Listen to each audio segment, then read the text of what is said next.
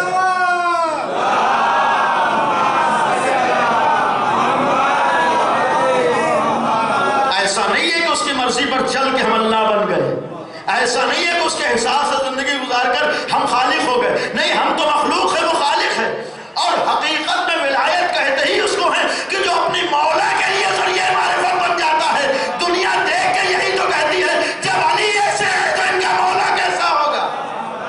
اب علی نے یہی تو ہم سے چاہا ہے کہ تم بھی ہم کو مولا کہتے ہو، تم بھی ہمیں مولا مانتے ہو، تو پھر تمہارے ہاتھوں سے وہی کام ہو جو علی چاہتے ہیں، تمہاری آنکھوں سے وہی منظر دیکھا جائے جو علی کو پسند ہو، زبان وہی کھلے جو علی کی مرضی ہو۔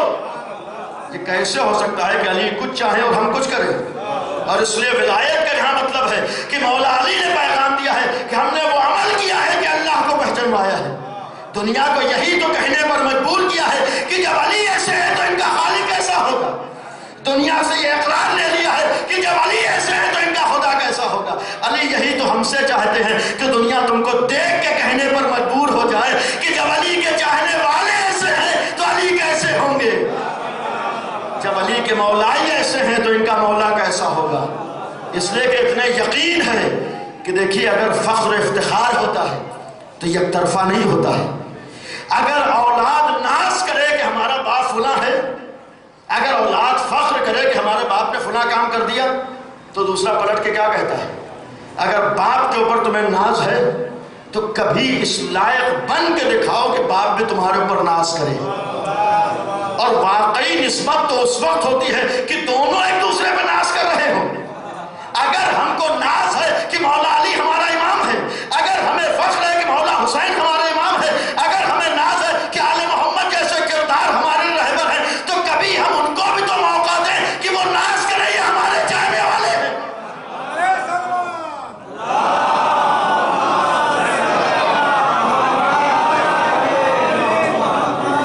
یہ در حقیقت اس لیے ہے کہ ان کو بھی تو موقع ملے، یہ تو ہمارے لیے پیغام، تو ولایت کو اس لیے رکھا گیا، یہ ولایت اس لیے بیان ہے کہ صرف زبان سے نہ ہو بلکہ واقعی ولایت کو سمجھ کے ہم اپنے وجود کو ان کے حوالے کر سکیں۔ ولایت اس لیے آئی ہے، کربلا میں اگر تحفظ ولایت ہوا ہے تو اس لیے ہوا ہے کہ اب زبانوں تک حق نہ رہے بلکہ وجود میں حق اتر جائے۔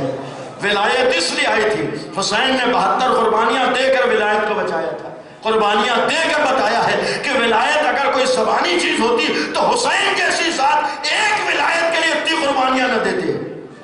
اتنی قربانیاں اس لیے دے رہے کہ بتانا ہے کہ ولایت کس عظیم چیز کا نام ہے۔ ولایت خدا کوئی معمولی چیز نہیں ہے، اگر وقت پڑ جائے تو ہم بھرے گھر کو قربان کر دیتے، لیکن اس ولایت کے اوپر آنچ نہیں آنے دیتے، اس لیے کہ یہی ولایت تو ذریعہ ہے دنیا کو حق تک پہنچانے کا۔ یزید کو تنہا حسین کی ساس سے دشمنی نہیں تھی، یزید کو تنہا علی سے دشمنی نہیں تھی، دشمنان آل محمد کو تنہا آل محمد کے ساس سے دشمنی نہیں تھی، اس لیے کہ اگر صرف ساس سے دشمنی ہوتی تو سر جدا کر دینے کے بعد تو دشمنی ختم ہو گئی ہوتی، سر کاٹ لینے کے بعد تو دشمنی ختم ہو گئی ہوتی، یہ دشمنی کیوں باقی ہے؟ اور آج بھی آل محمد سے دشمنی کیوں ہے؟ یہ صرف ساس سے دشمنی نہیں ہے بلکہ اس ولایت کے نمونے سے دشمنی ہے جسے آل محمد بچانا چاہتے تھے۔ دنیا بھی جانتی تھی کہ حقیقی ولایت نام ہی ہے اس کردار و عمل کا کہ دنیا کا ہر انسان دے کے حق کا پاسبان ہو جاتا ہے، حق کا پیروکار ہو جاتا ہے، حق کی طرف دعوت دیتا ہے، حق کی طرف آ جاتا ہے۔ یزید کو اسی چیز کا تو خوف تھا کہ اگر حسین باقی رہ گئے، حسین زندہ رہ گئے، چونکہ ولایت ان کے پاس ہے، تو پھر دنیا کو کہنے کی ضرورت نہیں ہے حسین کو کہ ہم حق ہیں، بلکہ حسین کا وجود حق کی دعوت دے گا۔ یزید کو جو خوف تھا، یہ دشمنان آل محمد کو جو خوف ہے، اس بات کا خوف تھا، ورنہ انصاف سے بتائیے قید خانوں میں ڈالا ہے پھر بھی خوف کیوں تھا؟ قید کر دیا ہے پھر بھی خوف کیوں ہے؟ گھروں میں قید کیا ہے پھر خوف کیوں تھا؟ یہ گلے کیوں کاٹے گئے؟ جانتے تھے کہ ان کی بقا ان کے حق ہونے کی دلیل ہے، جانتے تھے چونکہ ان کے پاس ولایت ہے لہذا انہیں زبان سے کہنے کی ضرورت نہیں ہے کہ ہم حق ہیں، بلکہ ان کا ہر عمل گواہی دے گا حق ہے۔ اب ظاہر سی بات ہے جہاں عمل گواہی دے حق ہے تو خود بخود باطل سامنے آ جاتا ہے، یا اگر ہم تک ولایت پہنچائے گی. ولایت اسی لیے ہے کہ پھر اگر واقعی ولایت ہو تو ہمیں زبانوں سے کہنے کی ضرورت نہیں پڑے گی حق کیا ہے، بلکہ ہمارا ہر عمل گواہی دے گا حق کیا ہے. اور جہاں ہر عمل گواہی دے گا حق کیا ہے تو دنیا سے یہ بتانے کی ضرورت نہیں ہے کہ باطل کیا ہے، خود بخود باطل آشکار ہو جائے گا. اس لیے کہ جب روشنی آتی ہے تو اندھیرا خود بخود چھٹ جاتا ہے، جہاں سفیدی آتی ہے تو خود بخود سیاہی کا علم ہو جاتا ہے. اس لیے آل محمد سے دشمنی تھی. اور یہاں پر عرض کروں کہ کربلا میں حسین نے جہاں سارے نمونے پیش کیے ہیں، ایک نمونہ یہ بھی پیش کیا ہے کہ ولایت کسے کہتے ہیں. کربلا میں ایک نمونہ یہ بھی بتایا ہے کہ مولا کو کیسے مانا جاتا ہے. کربلا میں ایک نمونہ یہ بھی بتایا ہے کہ ولایت کو کیسے تسلیم کیا جاتا ہے. کربلا میں ایک نمونہ یہ بھی دیا ہے کہ واقعی مولائی کسے کہتے ہیں. وہ کون سی ذات ہے؟ وہ غازی ابوالفضل عباس کی ذات ہے. جناب عباس واقعاً ولایت کا نمونہ ہے ہمارے سامنے. امام حسین کو پہچاننے کے لیے ذریعہ ہے عباس کی ذات. پہلے ہم غازی عباس کو پہچانے تب معلوم ہوگا امام حسین کون ہے، اور جناب عباس سے پہچانے کہ ولایت کسے کہتے ہیں. یہ غازی عباس نے کربلا میں بتایا ہے کہ ولایت زبان سے کہہ دینے کا نام نہیں ہے، بلکہ اپنے وجود کو امام کے حوالے کر دینے کا نام ہے. اور جہاں وجود کو حوالے کیا ہے، آپ کے سامنے مناظر ہیں کہ پوری کربلا میں جو اتنا بہادر ہو، جو اتنا طاقتور ہو، جو اتنا سامنت ہو، کہ کبھی کسی تاریخ کربلا کے کسی کتاب میں ایک جملہ بھی ملتا ہو کہ جناب عباس نے امام کے سامنے زبان کھولی. حتیٰ کربلا میں بہت سے ایسے ہمدرد تھے جو اپنے تھے، انہوں نے امام حسین کو مشورے دیے، محبت میں دیے ہیں، لیکن جناب عباس نے جو ولایت کا نمونہ پیش کیا ہے، سب کچھ ہونے کے بعد بھی پوری تاریخ کربلا میں اپنے کو اجازت نہیں دی ہے کہ امام کے سامنے مشورہ تک دیں. یہ در حقیقت ہمارے جیسوں کے لیے پیغام ہوتا ہے کہ ولایت اور مولا کسے کہتے ہیں. مولا کا مطلب یہ نہیں کہ زبان پہ کچھ آ جائے، مولا کا مطلب یہ نہیں کوئی عمل ہے. مولا کا مطلب صرف یہ ہے یہ دیکھو کہ مولا کی مرضی کیا ہے، مولا کیا چاہتا ہے. اور پورے تاریخ کربلا میں جہاں یہ نمونہ عمل پیش کیا ہے، ایسی منزلوں سے گزرے ہیں جہاں ایک عام انسان کے لیے گزرنا ناممکن ہو جاتا ہے. کل و پرسوں میں نے عرض کیا تھا، آپ تصور کیجئے جہاں خیموں میں چھوٹے چھوٹے بچے پیاسے ہوں. انصاف سے بتائیے ایک 6 مہینے کا بچہ پیاس سے تڑپ رہا ہو، جناب علی اصغر جیسا ایک معصوم پیاس سے جابلب ہو، اور امام حسین کا ایک جملہ ہمیشہ نگاہوں میں رہے. جب مقتل میں لے کر آئے تو امام نے جملہ فرمایا تھا، اما ترونہ کیف یتلظی عطشا، کیا تم نہیں دیکھتے ہو کہ میرا بچہ کیسے پیاس سے تلظی کر رہا ہے. آپ جانتے ہیں تلظی کا مطلب کیا ہے؟ امام حسین نے جو علی اصغر کی پیاس کو بیان کیا ہے، تلظی کا مطلب یہ ہے کہ اب بچہ اتنا پیاسا ہے کہ اس کے اندر رونے کی طاقت نہیں رہ گئی، اب پیاس کی وجہ سے اس کے اندر تڑپنے کی طاقت نہیں رہ گئی. آپ تصور کہ جب پیاس بہت زیادہ بڑھ جائے تو پھر بچے میں رونے کی طاقت بھی نہیں رہ جاتی. آخری منزل ہی آتی ہے پیاس کی وجہ سے کہ صرف زبان کو کھولتا ہے، منہ کر دیتا ہے، اور اسی زبان کو کھول کے اپنی پیاس کا اظہار کرتا ہے. ذرا ایک باپ کے دل سے پوچھیے جو اپنے بچے کی یہ کیفیت بتا رہے ہو کہ اب میرا 6 مہینے کا لال اتنا پیاسا ہو چکا ہے کہ اب اس میں رونے کی طاقت باقی نہیں رہ گئی، اب اس میں تڑپنے کی طاقت باقی نہیں رہ گئی، بلکہ میرا لال اب پیاس سے صرف منہ کھولتا ہے، بند کر دیتا ہے. ذرا سوچو جہاں اصغر اتنے پیاسے ہوں اور وہی اصغر گہوارے میں تڑپ رہے ہو، وہی اصغر گہوارے میں رو رہے ہو، اور غازی عباس اسی خیمے میں موجود گہوارے علی اصغر پر جب نگاہ جاتی ہوگی تو کیسے بے چین ہوتے ہوں گے. میں نے کہا ولایت کا نمونہ پیش کیا ہے. کیا ہو سکتا ہے یہاں بھی بہت سے نوجوان ہیں، ہمارے اندر بھی جذبات ہے، ہمارے اندر بھی مولا سے محبت ہے، ہم بھی مولا سے عقیدت رکھتے ہیں. جوانوں انصاف سے بتاؤ کہ اگر ہم خیام حسینی میں ہوں، ہمارے سامنے حسین کا 6 مہینے کا بچہ پیاس سے تڑپ رہا ہو، ہمارے سامنے علی اصغر پیاس سے جانبلب ہوں، کیا ہو سکتا ہے ہم خاموش بیٹھے رہیں اور علی اصغر کو پیاس سے تڑپتا ہوا دیکھتے رہے؟ کیا ہو سکتا ہے ہماری نگاہوں کے سامنے پیاس سے علی اصغر کا یہ عالم ہو جائے اور ہم خاموش رہ جائیں؟ جناب عباس کی اگر مصیبت کو دیکھنا ہے عزیزو، سب سے بڑی مصیبت شاید یہی تھی کہ خیمے میں زندہ تھے اور علی اصغر پیاسے تھے. شاید مصیبت یہی تھی، خیمے میں زندہ تھے اور سکینہ پیاسی تھی. انصاف سے بتاؤ جو اتنا ایمان کو چاہتا ہو، اتنا ایمان سے عقیدت رکھتا ہو، اور جس کے اندر طاقت و قوت بھی ہو پانی لانے کی، جو جا کے پانی لا سکتا ہو. ایسا نہیں کہ جناب عباس میں قوت نہیں تھی، ایسا نہیں ہے جناب عباس میں طاقت نہیں تھی، اتنے بہادر تھے کہ خیمے سے خیمے تک پانی لا سکتے تھے. جو پانی لا سکتا ہو پھر بھی بچوں کی پیاس کو دیکھتا رہے، جو پانی لا سکتا ہو پھر بھی نگاہوں سے علی اصغر کو تڑپتے دیکھتا رہے، جو پیاس کو بجھا سکتا ہو تب بھی سکینہ پیاسی رہ جائے. نہیں، یہی تو پیغام دیا ہے کہ اگر مرضی مولا نہیں ہے تب 5 قدم آگے نہیں بڑھائیں گے.